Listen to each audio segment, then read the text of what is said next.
really, really been excited about this talk because I think Susan Lacy is a most remarkable person. And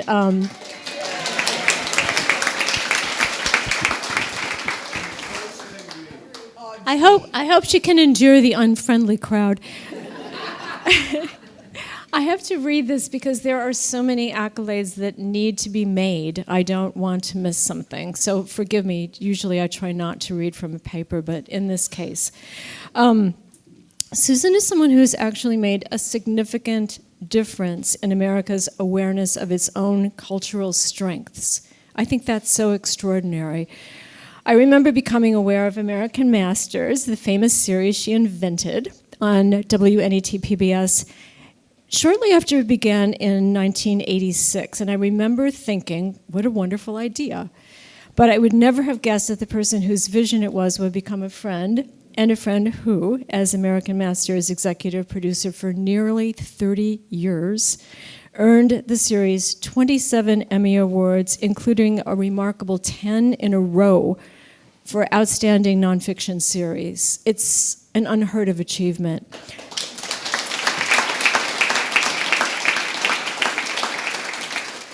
But wait, there's more. Her awards hardly stop there. She has been nominated 71 times and won 28 times. I mean, this is...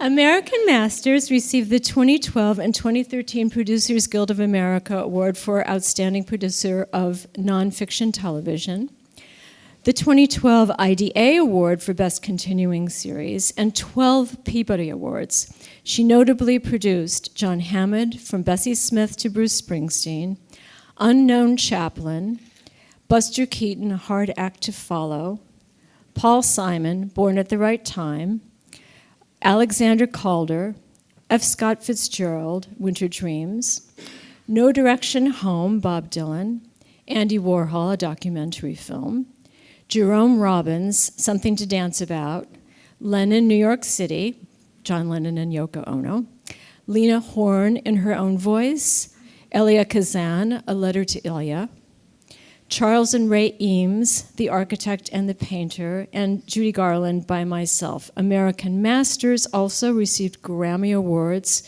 for Lou Reed, Rock and Roll Heart, No Direction Home, Bob Dylan, and When You're Strange, a film about the Doors, as well as an Academy Award and 4 Academy Award nominations. This is a mountain of achievement. After 36 years of American Masters, Susan launched her own company, Pentimento Productions, and began working with HBO. More recent documentary productions include, and I'm sure you've seen many of these, Spielberg, Jane Fonda in 5 Acts, Very Ralph on Ralph Lauren, Joni Mitchell, Woman of Heart and Mind, The Janes, a very important film, Inventing David Geffen, and Leonard Bernstein, Reaching for the Note, one of my favorites.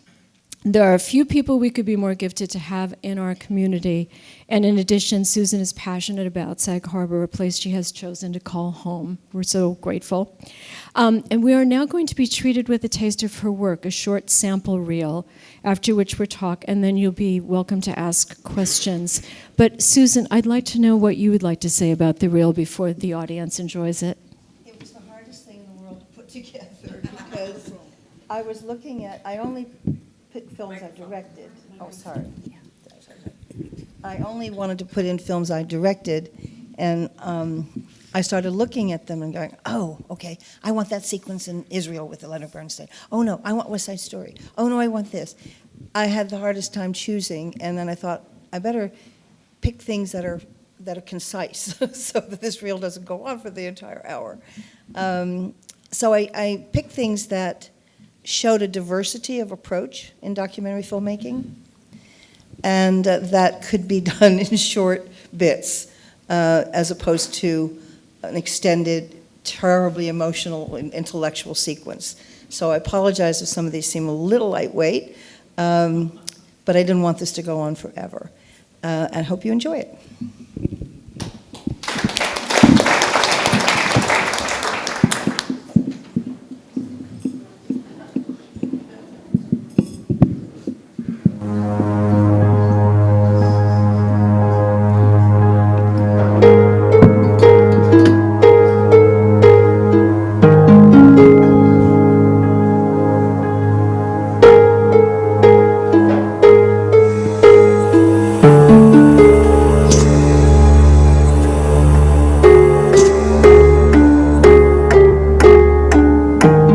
Submitted for your approval.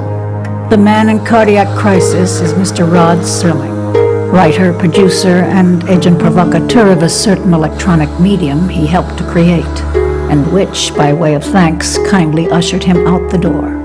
But that is of no particular concern to him at the moment, because this is Tuesday, June 28, 1975, and thanks to a million cigarettes and a heart with its own flair for the dramatic, Mr. Serling is on the cutting edge of infinity. Mr. Rod Serling, who once remarked that he just wanted to be remembered as a writer, is about to get his wish. During a short stay in a small town called Yesterday, found on any map, in the Twilight Zone.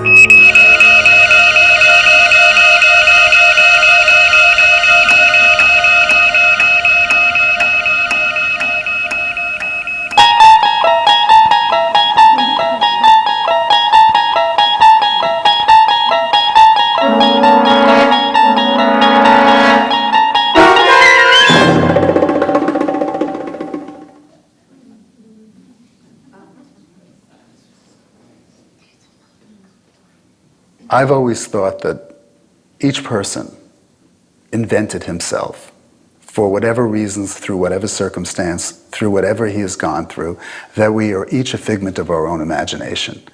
And some people have a greater ability to imagine than others.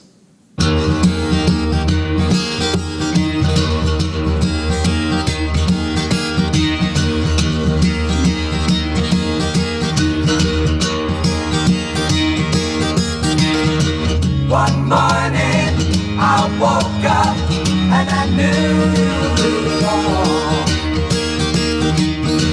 A new day, a new way, and new eyes to see it all. David defined these cultures. The music culture, a showbiz culture, the motion picture culture.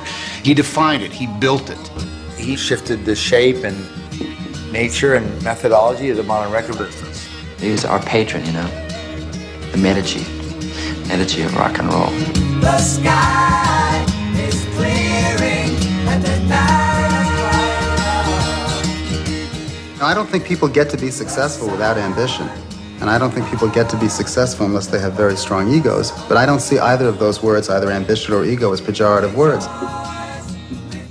There isn't anybody who's had the kind of career that he has had that crosses so many parts of arts and entertainment. He sees opportunities to put people together and do things that other people didn't see.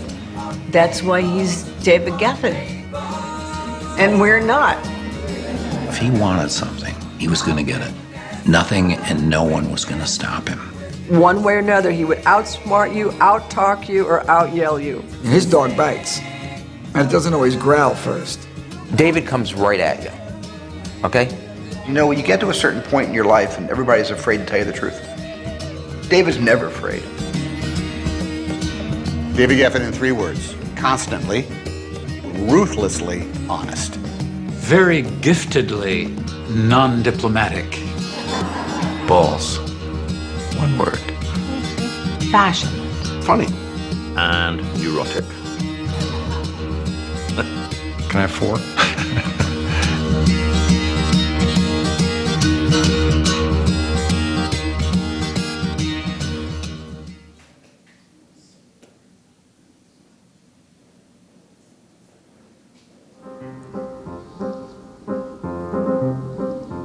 Dino De Laurentiis sent me a very famous French comic book called Barbarella. He wanted to make a movie, and would I play Barbarella? Now, I knew that Bardot had turned it down, Sophia Loren had turned it down, and I didn't want to do it. I mean, I look at these pictures. I didn't identify with Barbarella. Well, Vadim was, I think, probably the #1 science fiction aficionado in the world. So when you have a science fiction story that's about sex, there was no way I was not going to do this movie, and he was going to direct it.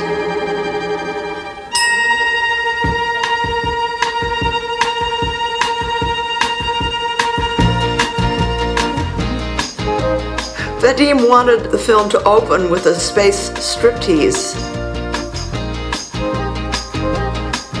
He took the set and turned it so that the opening of the set was facing the ceiling of the soundstage. Then he put a very thick pane of glass over it, and then I laid on top of the glass like I was floating in space. Barbarella, psychedella. Barbarella, psychedella. Never can a fella name or call you. And then I had to be naked. I was drunk. I drank so much vodka to do that. It was so terrifying for me.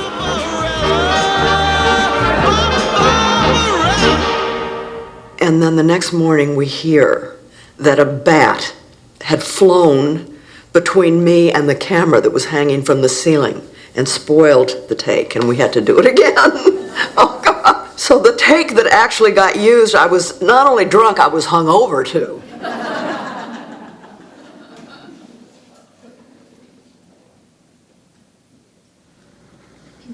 I remember when we moved to Northern California from Arizona. I had a sense that things weren't going well with my parents. And one day my dad just broke down, and I never had seen my dad cry before. And I just stood there in the kitchen, outraged, and my father was not a man. He was crying like a little boy. And I started screaming crybaby at him as loud as I could. Just started screaming crybaby, you crybaby, you crybaby, until they pushed me out of the kitchen. Mom! Let you go! Please! You crybaby! You crybaby! You crybaby! You crybaby! You crybaby! Come on, you guys! Come on! You crybaby! You crybaby! My mom went from being completely joyful and celebrative about life itself to being full of despair and palpable sadness.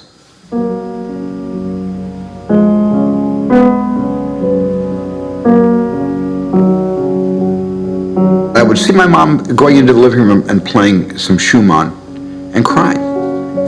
And crying to the point she couldn't see the notes on the paper. And I'd sit with her, hold her hand, talk to her. She just said, I'm so lonely here, I'm so sad here. I was going through the same thing. And all I knew was that my dad was fulfilled up there and we weren't. So when it was announced by my mom that my mom and my dad were splitting up, I didn't know any of the details. I didn't know why they were splitting up. And I didn't for a long time. I didn't want to know. I fell in love with somebody else. I was madly in love with Bernie Adler. I look back, I think, how dared I do that? And I really didn't care at that point. It was all about me and my unhappiness. Bernie had been my father's best friend, and he was a fixture. It was like having an uncle. I never would tell the kids that she divorced me. Instead, I let them think I divorced her. Why did you do that? Protecting her because she's fragile. And she still is. And so I figured I could be hurt less than she. I still loved her. You know, my dad and my stepfather were best friends. My mom married Dad's best friend. You look at the big picture, that's shit. That's really bad. It didn't hit me till I got older that that was a really tough thing for Dad, and my heart bled for him. Steve really thought my dad left us. So during a number of years, we blocked him out. And Steve, I know, blamed him for the relationship going bad. It was literally the worst period of my entire life. I never told my dad I was mad at him. We never had angry words, but there was an estrangement that I created, not from my dad. He was seeking a relationship with me. I just went off and got lost in my work, The way I saw my dad get lost in his, all those years of coming home late and working weekends back in Phoenix and all of that, I became my father. I became a workaholic. And I just lost the contact with him. Went on for 15 years.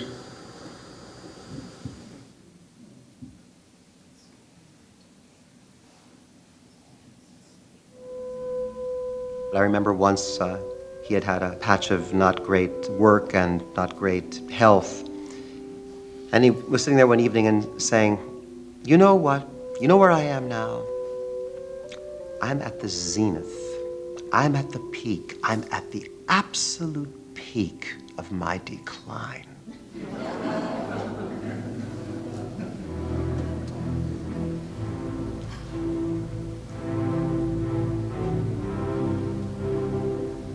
His last concert was given in Tanglewood, and that was, of course, a day that, for anybody that was there, will never forget. There was a foreboding about that day. Whenever Lenny conducted at Tanglewood, there was something called Bernstein weather, and it was a joke that went back through the decades. However bad the weather report was, when Lenny conducted, the skies cleared and everything was beautiful. It was nice and warm. And they always said, "Oh, we're hoping for Bernstein weather." And it was by and large true. It was like somebody was smiling down on Lenny when he conducted. That last concert, August 19th, 1990, I believe, was like a dark November day. It was cold and rainy and miserable. And as soon as I arrived at Tanglewood for that concert, I knew something was going to go wrong.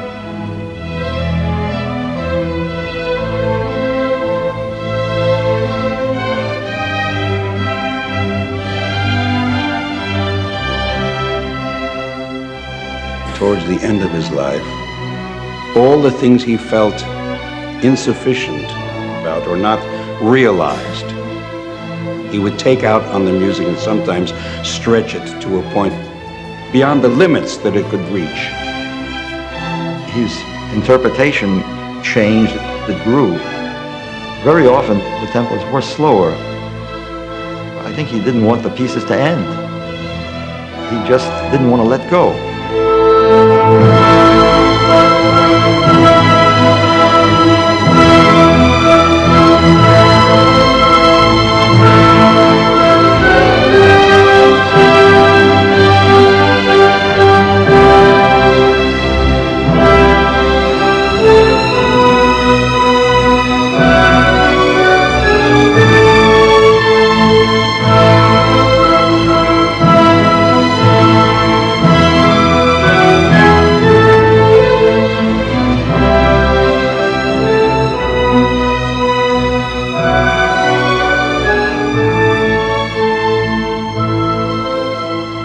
After that evening, we're sitting there, and he says, "You know, it's full circle.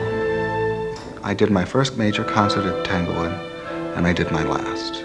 And I believe it was 50 years. I think everybody in that place sensed that was it. And sure enough, I think it was a day or two later, it was announced that he would do no more conducting. And pretty soon after that, he died. None of us thought Lenny would ever die. He was meant to just live forever.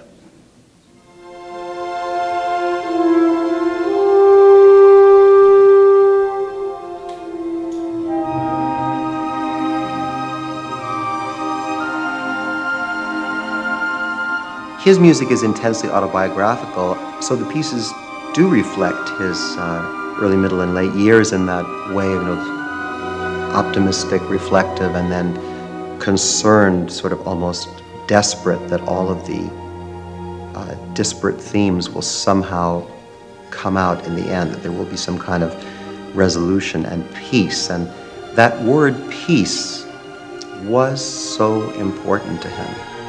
When he talked about world peace, when he talked about music bringing you peace, or even the idea of a quiet place. It was always that hope that somehow there would be a quiet sleep, a slumber in which there would be no nightmares. The hopes of an insomniac that there will be this last sleep where he can smile and be proud of all that he's done.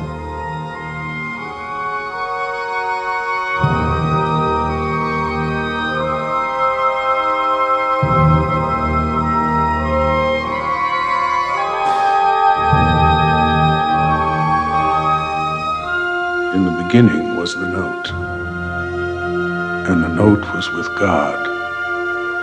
And whosoever can reach for that note, reach high and bring it back to us on earth, to our earthly ears. He is a composer, and to the extent of his reach, partakes of the divine.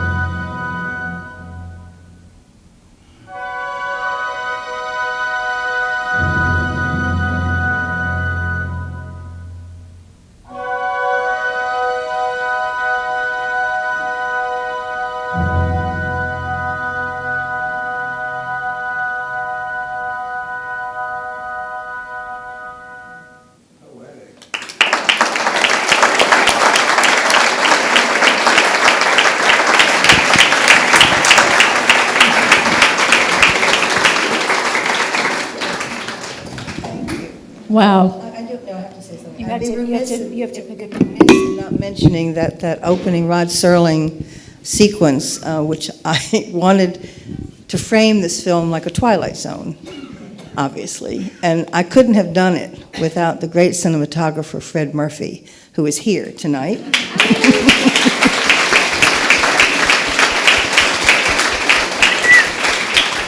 It was the first film I directed, and I really didn't know what I was doing. I had a vision. I knew what I wanted it to. I knew what I wanted to look like, and I knew what I wanted to say, but I didn't know how to pull that off. So, Fred, thank you very much. I think it holds up really well.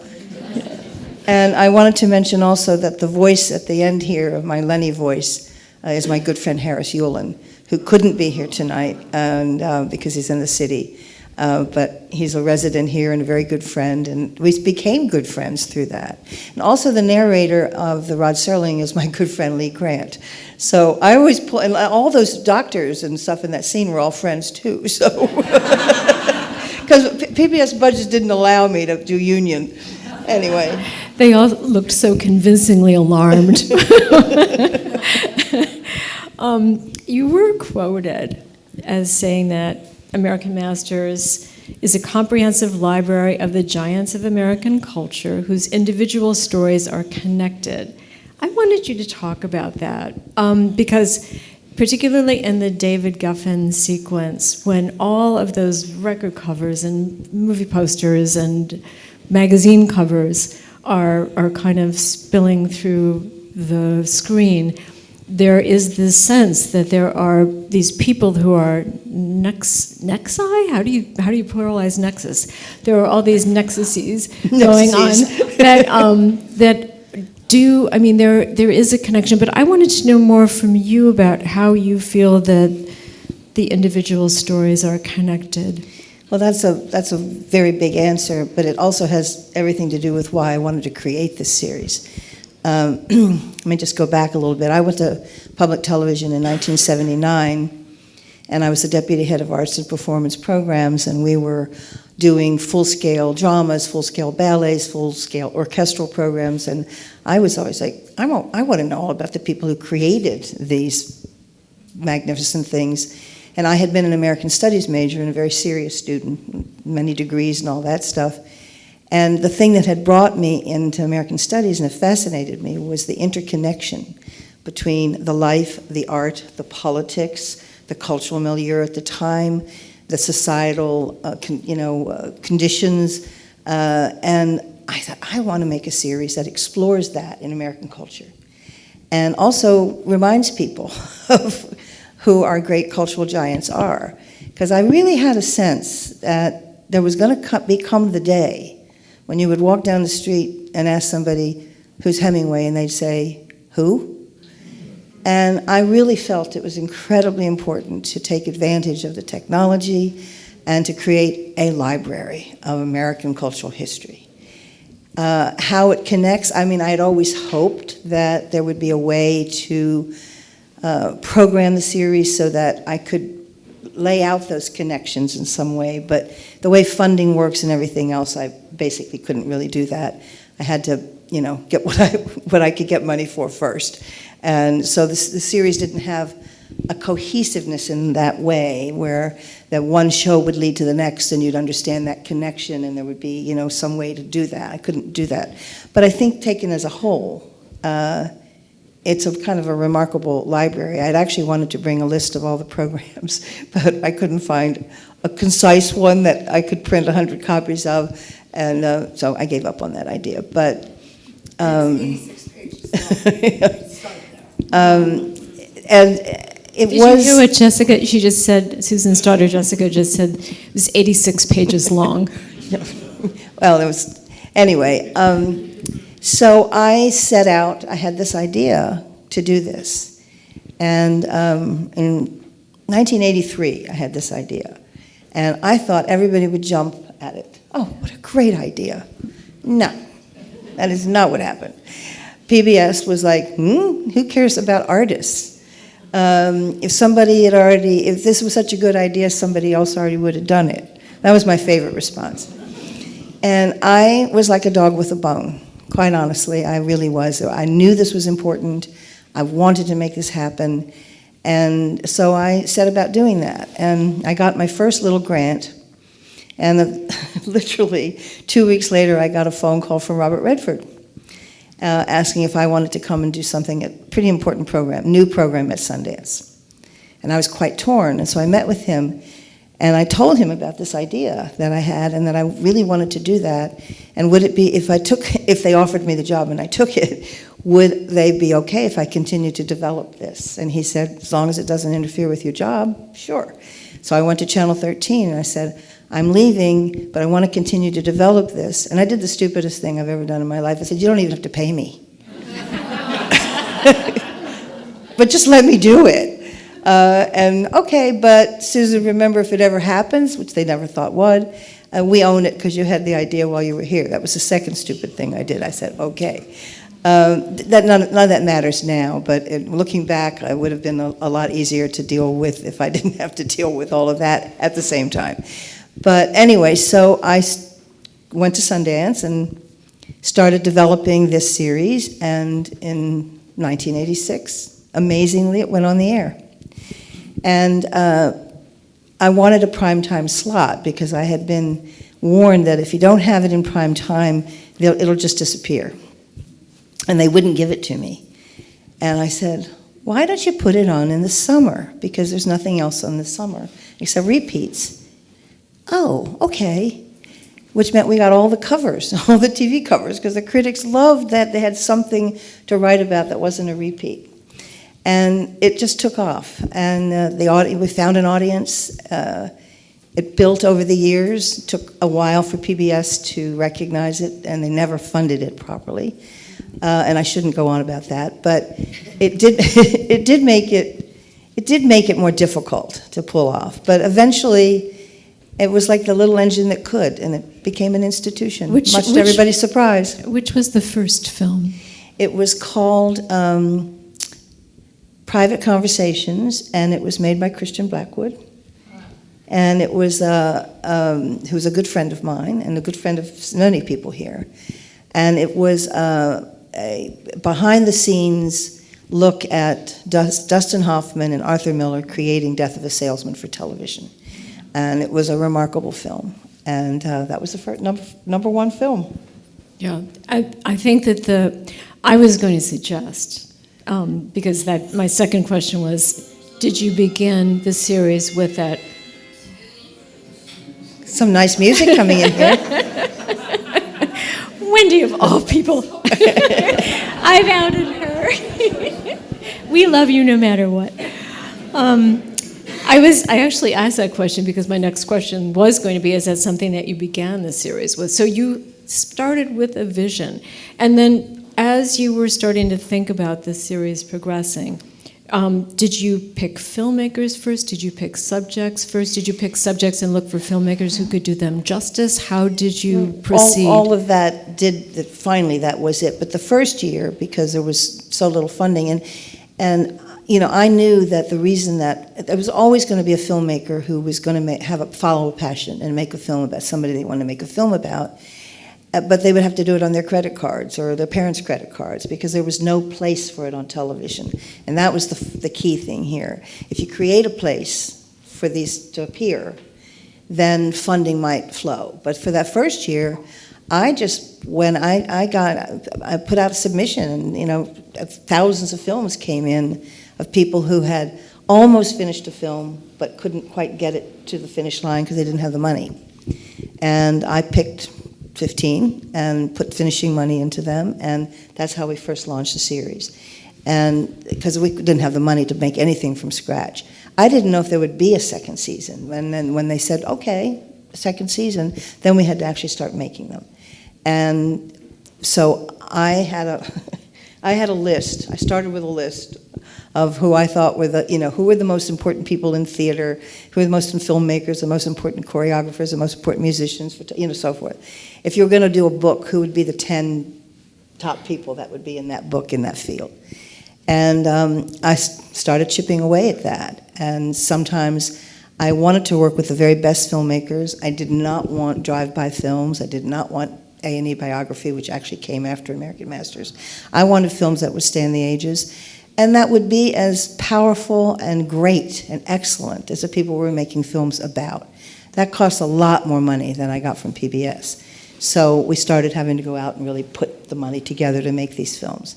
Sometimes a filmmaker would come to me with an idea, somebody I wanted to work with, and often I would say, I want to work with that filmmaker, and we'd meet, and I said, what's your passion?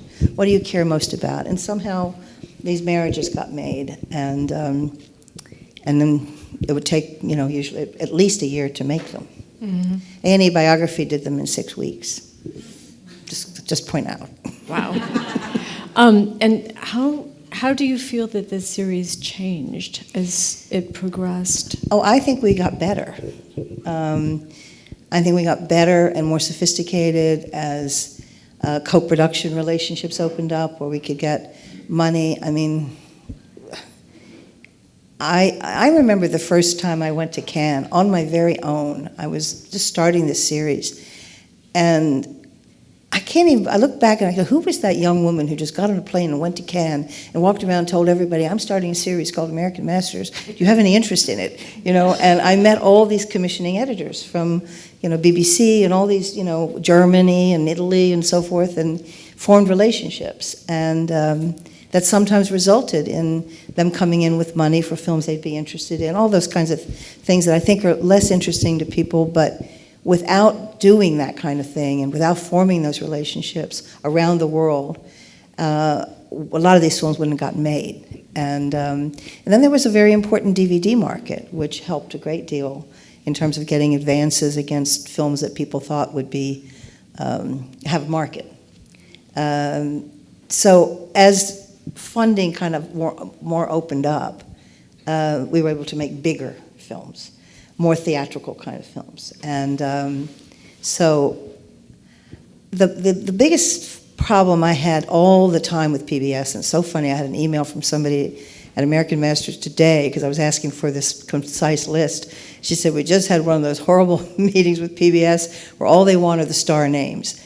And I spent 30 years fighting with PBS about, yes, you can have your big names. I will always make sure there's a Paul Simon and a Mel Brooks and a popular thing, but not at the expense of Martha Graham or a Balanchine or Hemingway. I could go on and on. And they'd say, but why? And I said, because it's called American Masters, and there's an integrity to this. Britney Spears doesn't quite fit it. And there has to be a body of work that is important and worth documenting and celebrating and understanding. So this argument went on for 30 years. But I got my way because I raised most of the money. So. But there's an integrity and pertinence in all of the things, all of the titles that I saw, even films that I have never seen, which now I'm looking forward to seeing.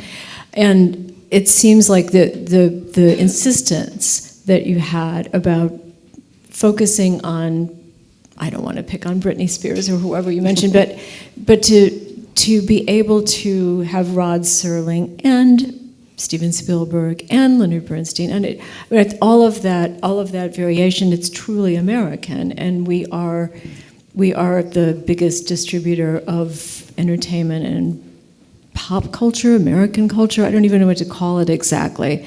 That's hard to get on top of enough to have perspective and determine its actual worth and its actual detriment, possibly. Right.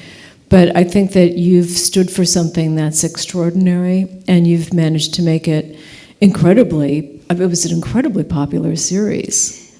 Yeah, I think it's become this institution that people recognize. Are you happy with the way they're continuing don't it ask now? me that. Oh, that was going to be the reveal. I think that, there's so many political things that come into play that, and which way the wind blows at PBS and all that. So I think my successor, who I actually chose, I think is doing a great job under even more difficult circumstances, because all those markets that existed that allowed me to put this mosaic of funding together to make these films happen isn't there anymore. Mm-hmm. And so he's kind of stuck. But at the turn of the century, Time magazine put a list out of the 100 most important Americans of the century. And I couldn't wait to look at that list. And about 30% of that list were cultural figures. I went, okay, we did that. And there were people like Stieglitz, Alfred Stieglitz, on that list, which is something that PBS said, why are you doing Alfred Stieglitz? I said, because he brought modern art to America, and he's a really important guy. He was on the list. I would take that list to PBS, say, see? But there were a few that hadn't, been done yet, and I managed to get most of those done before I left. And one of those big ones was Bob Dylan. So it took 10 years. 10 years of calling his manager once a month and saying, are we ready yet? And he'd say, no, not yet. Because I knew that the manager, was actually doing interviews with all these important people that related to Bob Dylan's life. And he didn't know why he was doing them for the record. But if Dylan didn't want this to happen, it was just going to become part of the archive. And so he called me one day and he said, can you come over? I've got something to show you. And I went over, and Dylan had finally agreed to an interview. And I sat there kind of with tears coming down my face, because I knew I was looking at something historic, and I knew that now we would be able to make this film. But he said to me, he said, I'm calling you first, because I wasn't the only one who knew he was doing these interviews, because you've been the most persistent, and it should be an American Masters. And so he said, but I don't think PBS can afford it. And I said, okay. He said, so I want to get you together with this Hollywood producer, Nigel Sinclair. And so we met, and he said, and this gives you some idea. I hope you don't mind my talking about it, because it's a very good specific example. And I met with Nigel, and he said, what do you think it's going to cost? I said, probably $4 million. He said, well, I'll put up $2 million. And I said, I'll put up $2 million. This was more money than I got from PBS for the entire series. But I wasn't not going to do this, to do Bob Dylan. So I left the meeting, and I called the head of PBS, and I said, you got to meet me right now. Got to meet you right now. And she happened to be in LA at the time. I said, you have to lend me the money, and you have to lend me half the money. And then I'll go to NET and tell them that they have to give me the other half, and that I'll pay. I'll make sure it gets paid back. I mean, seriously. So I went to them, and the guy said, who's the head of finance? Who's Bob Dylan? No. What? And I said, you're kidding me, What right? year was this? When was Dylan? I don't remember exactly. I mean, it was long before I left PBS, so I don't exactly know what year it was. Anyway, so I said, go home and ask your children about it. Long and short is that I said, if you don't let me have this money, I'm going to mortgage my house, and I will do it, and then I'll own 50% of this film. So finally they relented. And then we hired Martin Scorsese, and who never looked at the budget or anything. And I looked at one thing in the budget, we knew there wasn't enough money for anything that wasn't a Dylan song. And of course, nobody was going to tell Marty Scorsese that he could only use Dylan music. So the budget went up and up and up, but fortunately we had Paramount there putting up a lot of money on the DVD and all this. Eventually we sold 1 million DVDs. And everybody came out okay, and it's become a classic. But in the process of doing that film, everybody started looking around in the media business and saying, there's a market for this. We didn't know that there was a market for this. And so, in a sense, I created our own competition. Is that when you started Pentimento, or? Well, I had started Pentimento earlier when I was leaving to go to Sundance. I wanted to have a company that, anyway, it's a long story. But Pentimento existed with nothing in it for a long time. Tell us about directing films, when you started directing films, and how did you choose which ones to direct? I had final cut on all the films at American Masters, so I spent a lot of time in edit rooms which is where the magic happens, absolutely. And I realized I was pretty good at it. And after about 10 years, I think it was 10 or 12 years, I said, I think I should direct something. I wanted to do that. I wanted to flex that muscle. And I also knew that I would continue to be a better executive producer if I was able to exercise that muscle. Because I was able to do my own film too, so I can help everybody get all their films made as well and feel good about that. And it turned out I was good at it. Which was the first film? Rod Serling was the first one. Oh, that's picked a really hard one to do you first. But you had Fred. Because I had Fred. Fred, hold your hand up.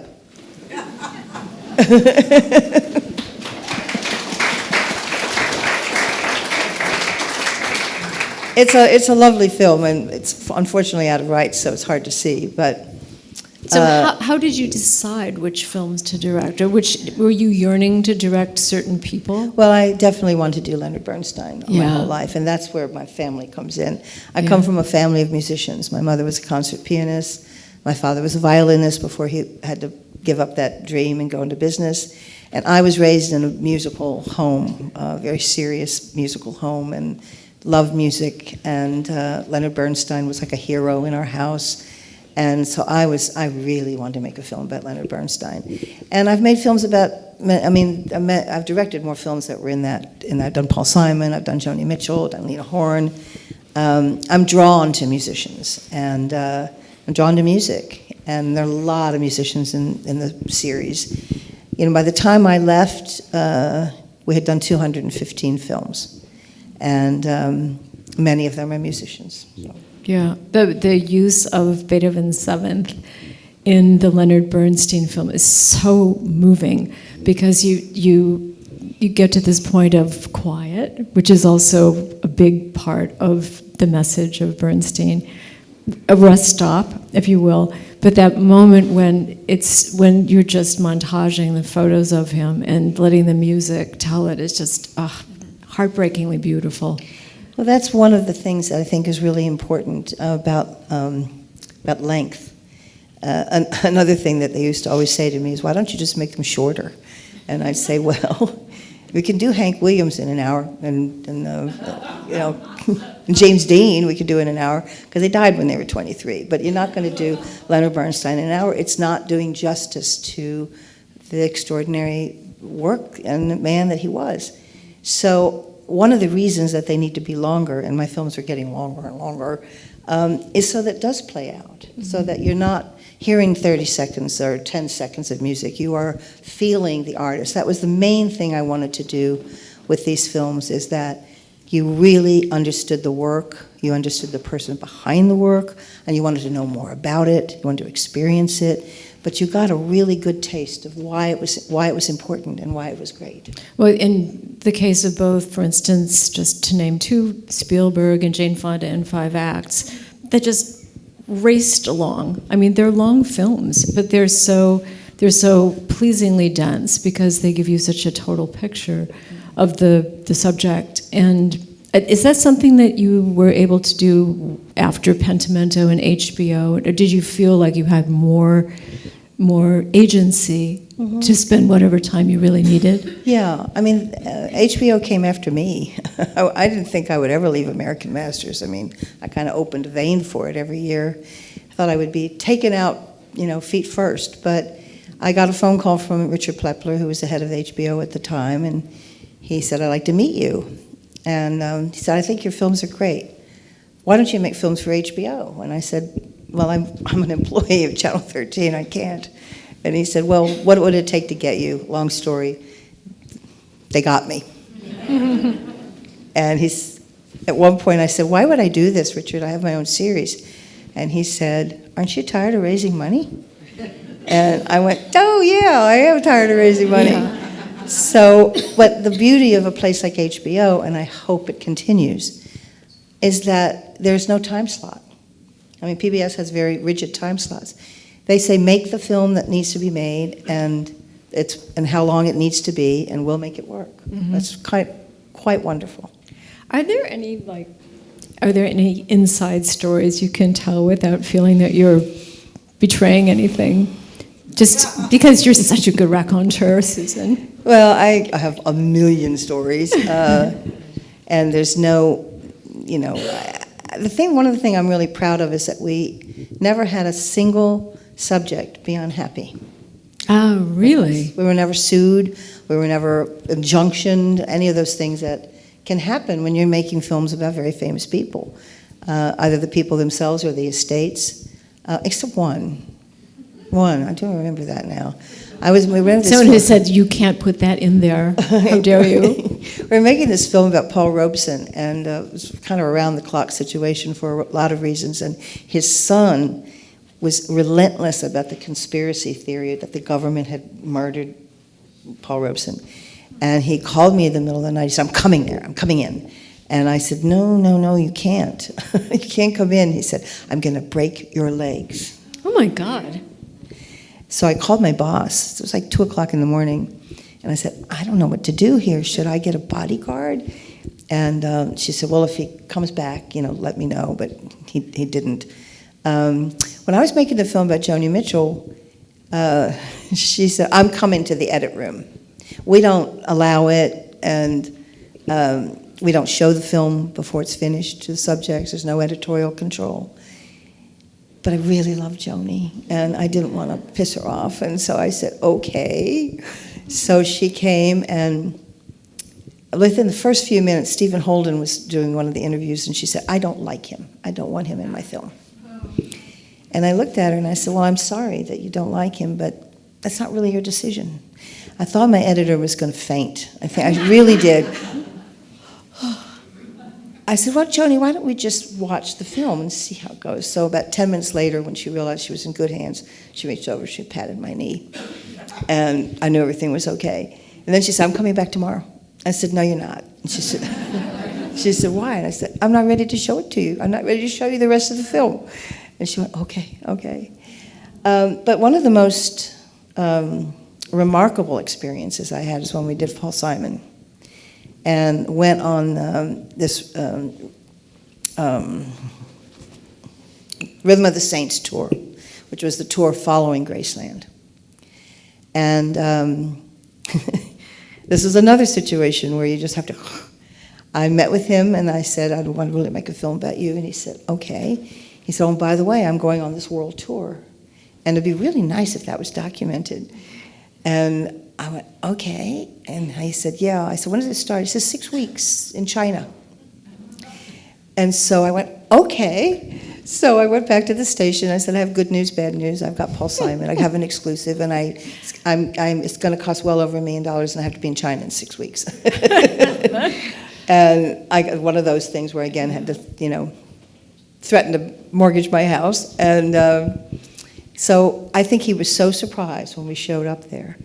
But we were there. And then we came back, and I met him then in Brazil, and basically did this tour with him. Didn't stay, we would go in and stay 3 or 4 days in each place. So I went to Brazil, went to Japan. China was amazing. And then we had Thanksgiving in Brazil, and then we came back for the for Christmas break. And we're getting ready to leave right after to go to end the tour in South Africa. And he called me and he said, "Susan, I don't know if I'm going to go. They're threatening the union is the ZAPO, which was the youth movement of the ANC, is threatening that I shouldn't come because the blacks still don't have the vote, and they think that the cultural embargo should still be in effect."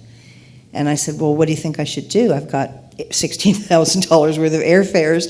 And he said, "I think you should go, because even if I don't go, you'll still have a story."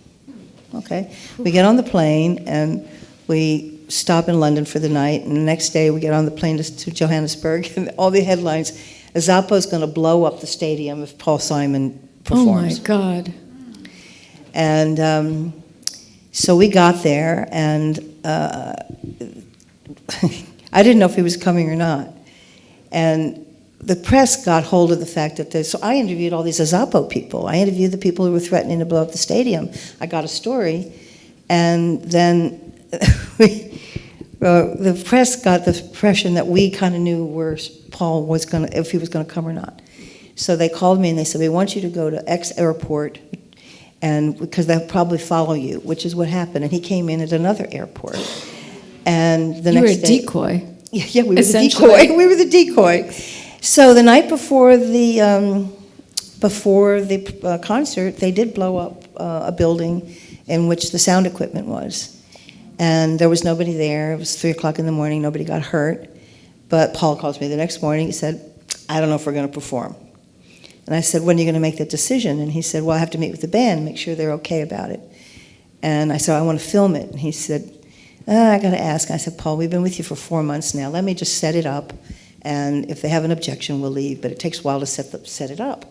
So we had picked up 7 additional camera people who were all sports camera people in South Africa, because they were, they knew how to move around and so forth.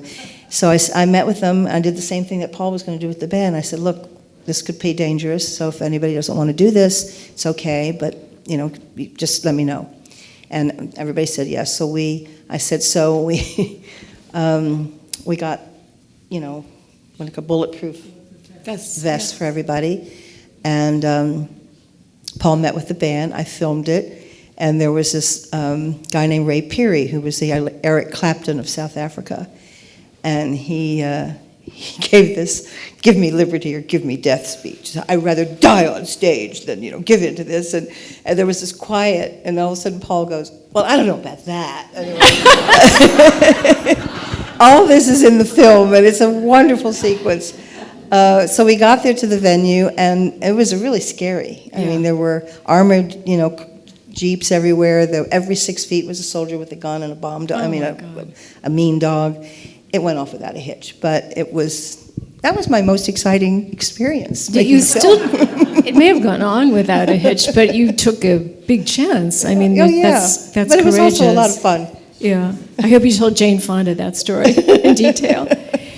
Before we open it up to questions, I just want to ask you briefly, what are you working on now? Well, it hasn't been publicly announced because we kind of wait until we're much closer to air date to do this, but I am making a very big film about Billy Joel. And it will actually be the longest film I've made. It's going to be 2 nights.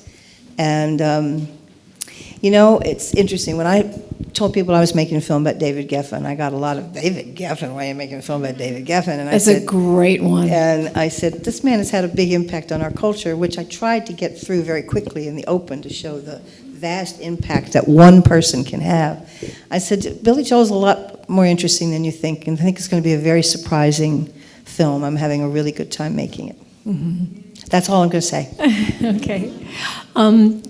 Who would like to ask a question? Oh. Do we have our mic? Oh, I get to ask a question. Hi. Oh, I've reverb from the speaker. I'm going to walk away. Thank you. This is amazing, Susan.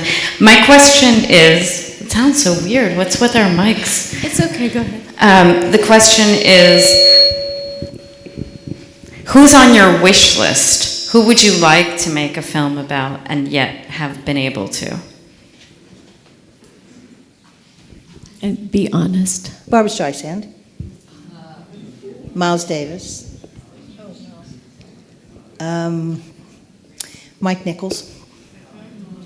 And I actually have optioned the rights to Mark Harris's book about Mike Nichols. And Stephen Spielberg wants to co-produce it. And we're just waiting for Diane Sawyer to bless us, say it's okay. What did you think of Elaine May's documentary on him? I'm sure you saw it, on Mike Nichols. I thought it was okay. Yeah. Okay, follow-up question really quick, and then I'm going to let go of the mic for somebody else. My question is, how do you engender this level of intimacy with all of your subjects? Does it happen over years, or is it just a chemistry when you're there? First of all, there has to be a chemistry. I mean, you have to. I would never make a film about somebody I hadn't met and spent time with and felt that they would enjoy me and we would enjoy each other. That happened recently. Bette Midler called me and she said, you know, I'd like to let's talk about it. And I said, we should meet first because there has to be chemistry. And we did meet, and by the end of it, we were practically in tears with each other and all that. So I don't know if that's going to happen or not. But I also prepare. I don't wing it. I don't sit down. I prepare like crazy. So when I say, I mean, you know, everybody that I make a film about, we have what's called an access agreement where they are agreeing in writing to my making a film so they can't pull out of it later and that they don't have editorial control. And I ask always for a minimum of 4 interviews. Well, I ended up doing 15 two-hour interviews with Stephen Spielberg. But I always say to people, if that first interview hadn't been one that he enjoyed, there never would have been a second interview. There are people that are powerful enough to be able to get out of anything. But the reason it worked is because I was prepared. I knew what I was talking about. I asked interesting questions. It was fun for him. And at the end of it, he said, okay, this was great. When are we doing this again? And that happened for 15 interviews. And we looked at each other. I said, I think we're done. And the same with Jane. I did 12 two-hour interviews with Jane. They're not done. They're not fly-by-night. If you were to start a documentary on Mike Nichols and someone else, would you give the Bette Midler project to somebody else? Not, just using her as an example, not. That's a really good question because there was one time I was doing 3 films at one time and I really hated it. Mm-hmm. I didn't want to do that. I said, I'll never do that again. So I would either find a way to stage it, mm-hmm. Or co-direct possibly, which I've so far not done, or just say, I have to wait 2 years to do this. Mm-hmm. You know, and they might say yes, or they'll go to somebody else. I don't know. Another question you had? Wait, just wait for a second. There's a mic. Yeah, I've got a loud voice. We have someone down for questions. Oh, I'm sorry. And then I'll come to you. Okay, Talina, you be in charge. Hi, Susan. This is Oliver, by the way, if you can see me. Hi. Hi. Thank you for doing this, first of all. My question to you is, there seems to be a lot of investigative journalism skills in the creation of your films. And I was wondering if, when you were a kid growing up before you got into documentary filmmaking, if that was a job that was of interest to you, or if you ever pursued that. That's a good question, and it's because it's true. I was a editor of my high school newspaper. I was editor of my college newspaper. One time I thought I really wanted to be a journalist, and then I thought I was going to be a scholar, and so I kind of brought those 2 things together in American Masters.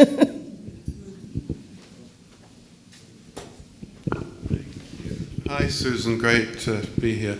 I once interviewed Katharine Hepburn, as you know, actually, and I felt like the proverbial rabbit in the headlights. Did you feel like that with any of your subjects? What do you mean by rabbit in the headlights? Well, just absolutely intimidating. Oh. I'm sitting with Bob Dylan. Oh my God, you know, this is intimidating. I don't know how to answer that because it could sound arrogant, but I actually don't. I actually would like to say that I think Susan's superpower is that when she speaks to you, she focuses on you. you absolutely give someone attention, and I think that you're able to cut through all of the surrounding aspects of your mutual lives, and it must work brilliantly because you're so empathic. Oh, well, thank you. So I would imagine. I mean, I don't think I could do what I do if I were going to be intimidated by famous people. You know, and the reason I'm comfortable is that I know what I'm talking about, you know. I mean, I think people would be scared to interview Katharine Hepburn if they didn't know what they were talking about, because she would like slice you down, you know. But that's why it's really important to be truly prepared. And I'm sure all the filmmakers here, there are many filmmakers here, know how important it is to know your stuff before you start. And maybe Katharine Hepburn wasn't very nice, easy to get along with. Who knows? Oh, she was great. She was. Oh. What is your... Oh. This is my grandson. What is your favorite film that you directed, and what is your favorite film that you did not? What a good question, darling. This is Gray, and this is Wilder. I still think, I mean, I loved doing the Spielberg film. I loved doing Jane. But I really think my favorite film always will be Leonard Bernstein. And I don't know why, but I loved him. I became close to his family, which is not why that happened. It had happened after I made the film. Cornelia Foss is back here. She was very, very close to Leonard Bernstein. And one of my favorite scenes in that film is this very beautiful home movie footage of Lucas Foss and Lenny at Tanglewood when they were 16 and 19 years old. And when I came to New York, one of the first people I met was Cornelia.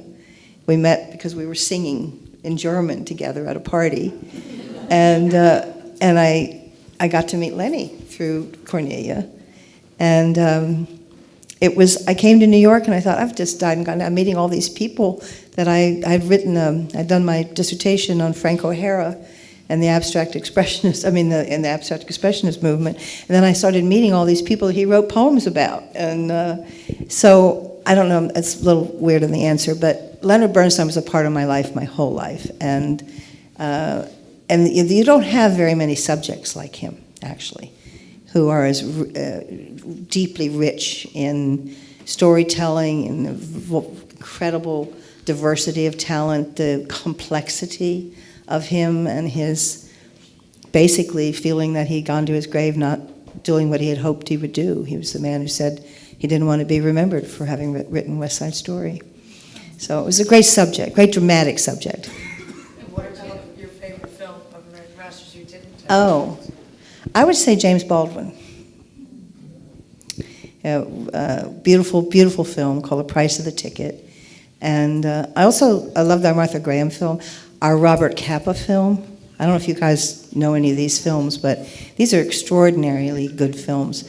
These will stand the test of time.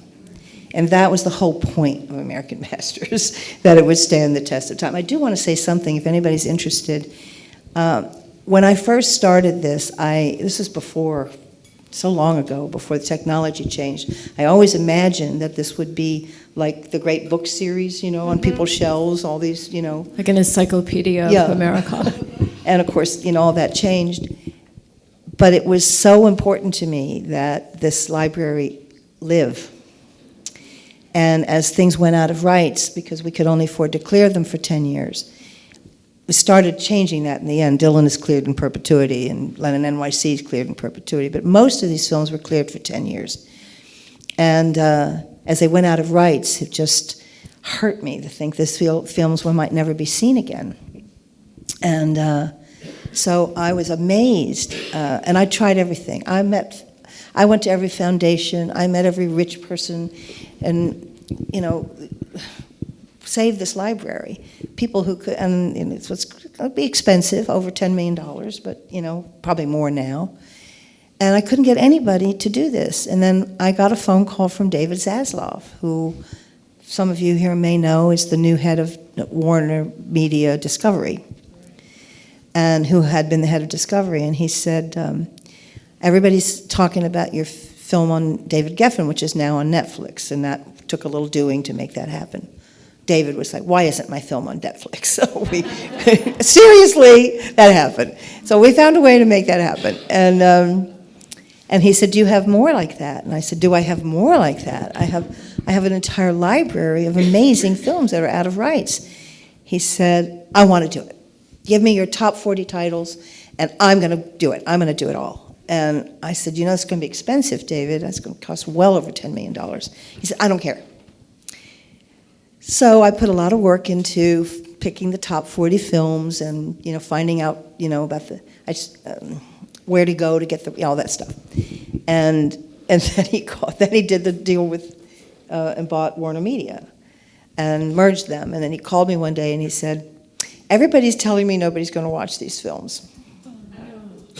And I said, well, David, in this environment where there's so much out there, that will be true if you don't promote them.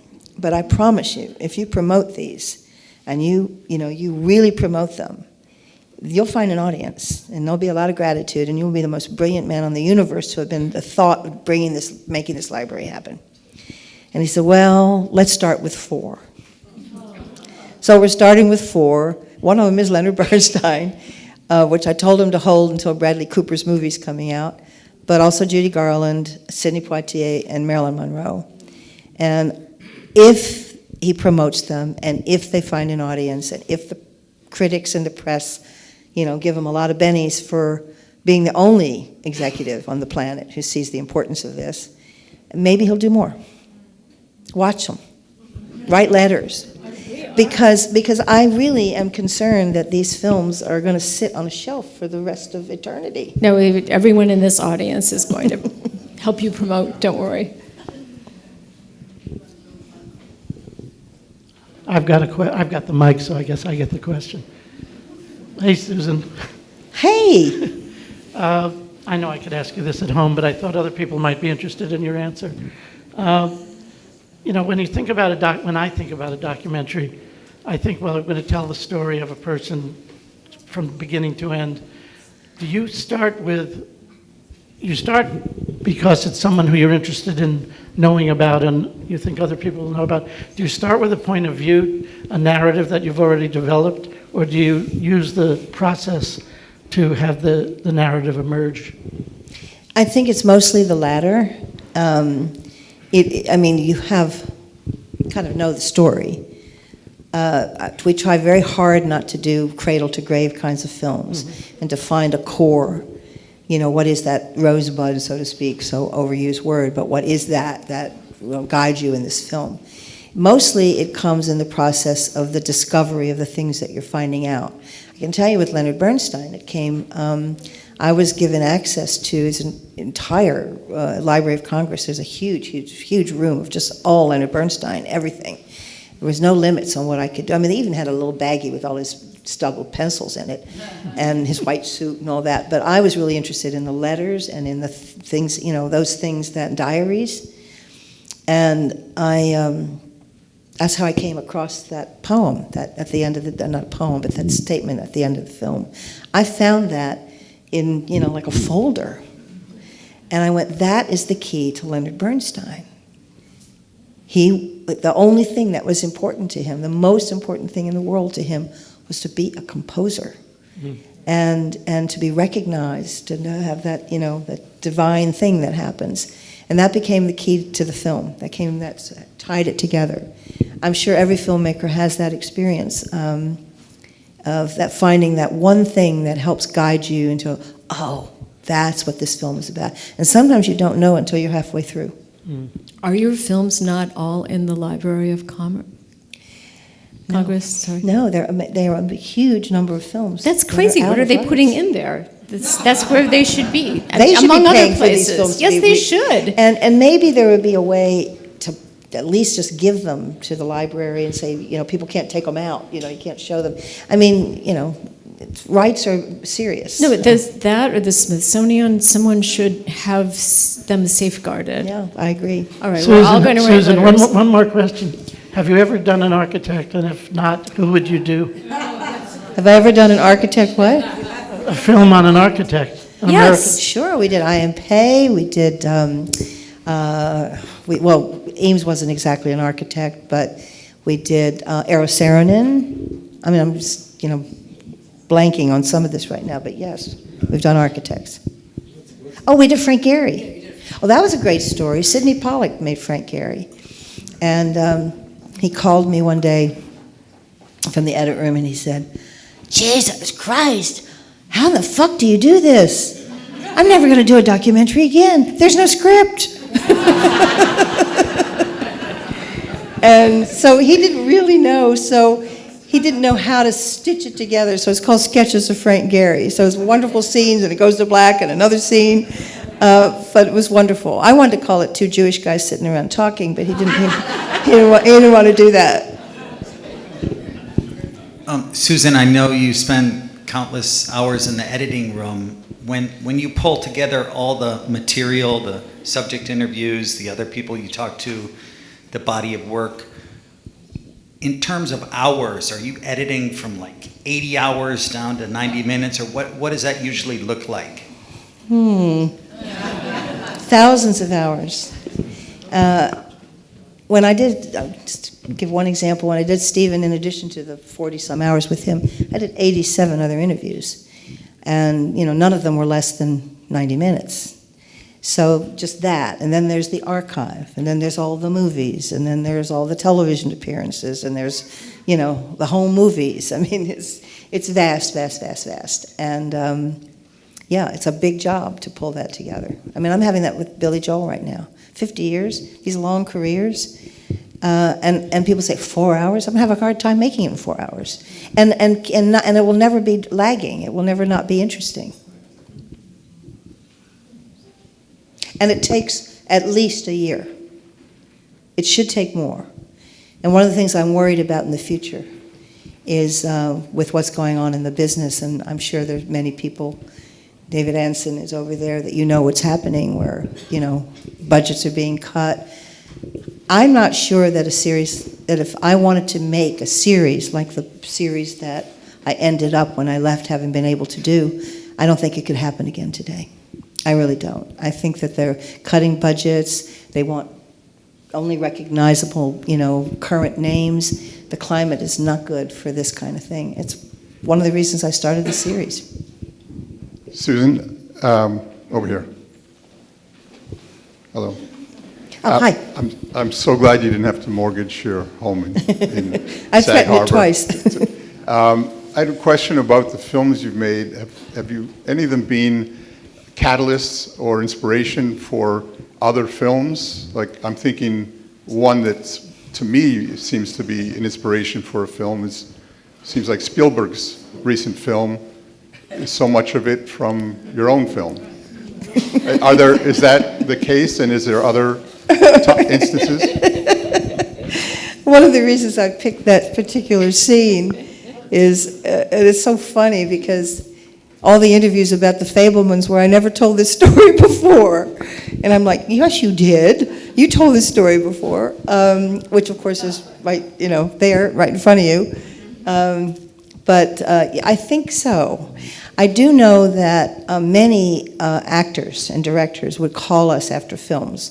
Good example is Edward R. Murrow. We got a call from George Clooney, and he ended up making Good Night and Good Luck, and almost frame for frame from our documentary. I was really proud of this fact that we inspired film on Truman Capote, the Ray Charles film, many films, right now I'm escaping me, but there were many films that were inspired by people seeing the documentaries and realizing how interesting those stories were and end up making movies. Pardon me? I can't hear you. Maestro, yeah, well, yeah, Leonard Bernstein. Did you ever feel like giving up?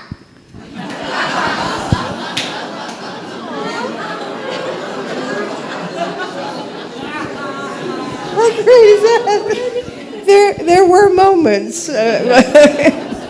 But no, I really love what I do, and I'm passionate about what I do, and one day I'll give it up so that I can take you two on long trips.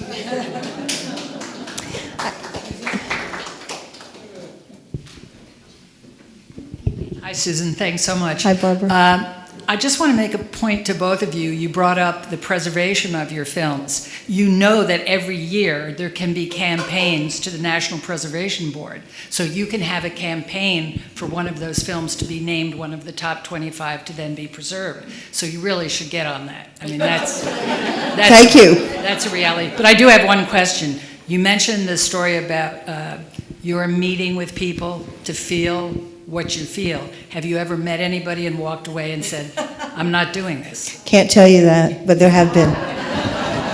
There have been, yeah. I think we have time for like one or two questions more, but that's it, because we're running I have one late. thing I'd like to say, though, because it has to do with this one here. And one of the, when there have been moments where I was discouraged, something like this would happen. We made a film about Martha Graham.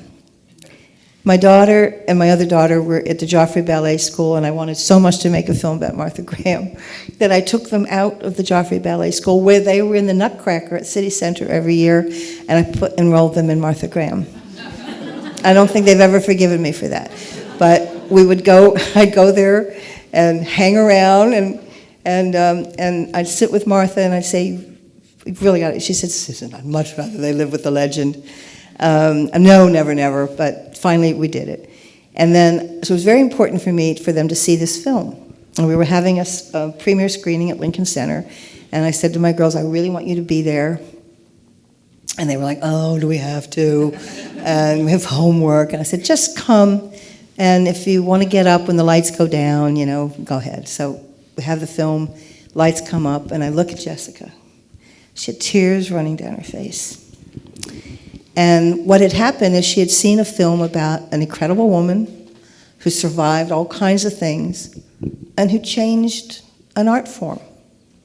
And she was transformed by that. And I said, that's why I'm doing this.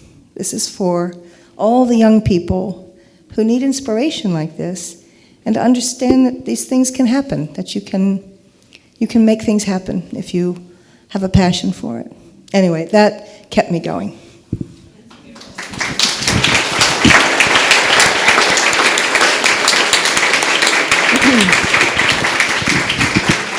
That's kind of the perfect thing to end on. Susan, this has been absolutely wonderful. Thank you so much for your time, your inspiration, and your example. Oh, thank you.